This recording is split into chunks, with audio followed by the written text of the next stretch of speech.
Olha, o assunto parece brincadeira, tem gente até em casa que tá imaginando que loucura é essa, ou até zombando, brincando, enfim. Quando se fala em sexualidade, a gente abre caminho para muitas coisas, inclusive risadas, etc. Mas o fato é que muita gente tem sofrido, porque a sexualidade não está bem resolvida. Ou muita gente também tem ficado mais feliz porque se resolveu de tal maneira que se sente confortável. Bom, nós estamos aqui para falar de pessoas que vieram a público dizer que se relacionam, homens que se relacionam entre si, mas que não se permitem a penetração. Eles beijam, abraçam, enfim, tem todo um envolvimento romântico, mas que para por aí. É um tal de bromance, como dizem os americanos, que é uma mistura de brotherhood, ou seja, irmandade com romance. Vão até determinado momento, mas ali param. Preferem se relacionar sexualmente com penetração com mulher e dizem que não são gays, que são homens que gostam de afetividade com outros homens. Doutora, isto é possível? Ou isto é, na verdade, uma pessoa que não tem a coragem de assumir a sua sexualidade? Qual é a verdade de cada um? A gente não pode dizer. A verdade do que se passa com cada um é no 1 a 1. Nós sempre queremos rótulos, né? Exatamente. Ao mesmo tempo, a gente pode pensar o seguinte, como eu disse antes, a sexualidade ela é aberta para o ser humano e marcada passo a passo, construída passo a passo na relação de cada criança com os seus outros, os outros que cuidam dela, que acolhem essa criança. O fato é que essa sexualidade infantil, ela é polimorfo-perversa. Nada nesse caminho garante, por exemplo, que os órgãos sexuais serão erotizados. Para que um órgão seja, digamos assim, erotizado, ele precisa de um investimento psíquico mesmo. Aí traduz isso aí pra gente, vai. Então, todo o corpo humano é erótico. Ok. Todos os buracos do corpo, né? Aliás, todos os buracos, se é um buraco de fato e tem uma função, ele é erótico. Ele tem, digamos assim, ele clama sempre por uma satisfação, por um objeto, digamos assim. Não necessariamente os órgãos genitais, propriamente dito. A sexualidade não é sinônimo nem de heterossexualidade, nem de genitalidade. Alguns sujeitos, inclusive, mandam tirar, mandam modificar, né? Clamam por isso e hoje a ciência tenta responder a isso, né? Mas uma sexualidade, ela pode, digamos assim, permanecer infantil, ligada a outras zonas.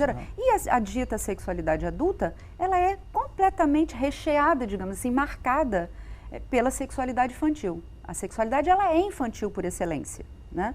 Ela precisa de uma série de acontecimentos psíquicos, digamos assim, essa libido que está toda, essa energia sexual, digamos assim, que está desorientada e distribuída pelo corpo todo, ela precisa de alguma coisa que faça uma certa unificação e que os órgãos sexuais, por exemplo, possam vir a ser sexualizados e, digamos assim, exercer uma função erótica. Tá, mas onde isso se aplica nessa questão do GOI? Porque a pergunta era se alguém poderia ficar e exercer essa sexualidade dessa maneira. Não só dessa, como de várias outras. Então é legítima?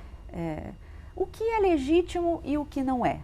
Voltamos ao início, dentro da sexualidade. Não existe então esse país. Então é a cultura que determina. Por exemplo, na Grécia Antiga, a gente viveu um momento onde o amor entre os homens, né, era inclusive estimulado, mas um amor parecido com essa aparente novidade que os GOIs estão trazendo, que seria uma relação da filia, de uma amizade, né, de um carinho extremo. Mas a sodomia, por exemplo, ela era absolutamente proibida e perseguida, inclusive, né, e perseguida entre os gregos, né? A gente não sabe disso. Então podia ir muito bem até a página 2, né? Podia ir até um certo ponto, né? E dali não poderia passar. E às vezes passava, e às vezes muitas vezes eram perseguidas. Né? Isso é porque nós temos alguns depoimentos, alguns questionamentos, digamos assim, das pessoas que nos assistem e que foram abordadas, né, pelos nossos repórteres. Vamos ver?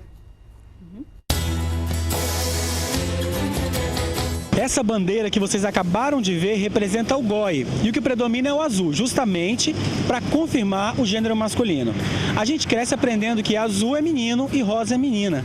Será que a população sabe o que é GOI? Ou melhor, será que eles acreditam que um homem que se relaciona com outro homem não é gay? Vamos conferir? O senhor sabe o que é GOI? Grupo de operações, eu não estou lembrado agora. Castelo de Goia, não me lembro não. Não sei. GOI? Não sei. GOI? Não. Vai? GOI são dois homens que se relacionam, mas que não são gays. Você acha que isso é possível? Sim, acho possível, sim. É possível duas pessoas se relacionarem não sendo gays. Sim. Sim. Eu acho que sim. Rapaz, eu não posso te responder. Se isso é possível ou não, isso é com eles. Rapaz, eu acho que não, acho que eles estão em pecado. Rapaz, não, porque acho que quando você tem uma opção sexual, você é ou você não é, né? Não tem jeito. Eu acho que não, porque é exatamente a definição do homossexualismo, né? São pessoas do mesmo sexo se relacionando. Acho que não é possível, não. Não. Dois homens que se relacionam entre si não são gay? Pode ser, hoje em dia, né? A gente vê de tudo, a cada dia surgindo coisas novas, né? Uns acreditam, outros não.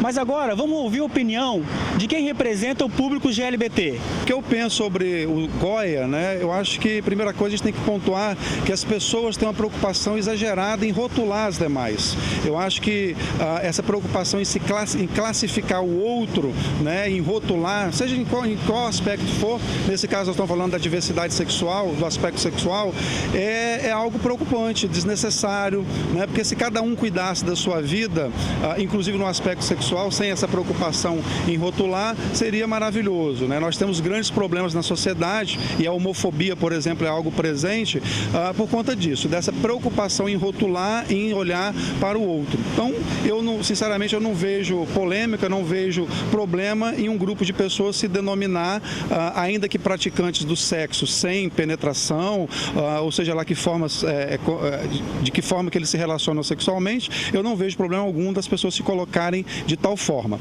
Eu, por exemplo, me identifico e coloco socialmente enquanto gay, eu tenho essa identidade, porque eu considero que é um ato importante, me coloco nesse grupo politicamente para buscar direito para outras pessoas que eu sei que a sociedade recrimina e discrimina.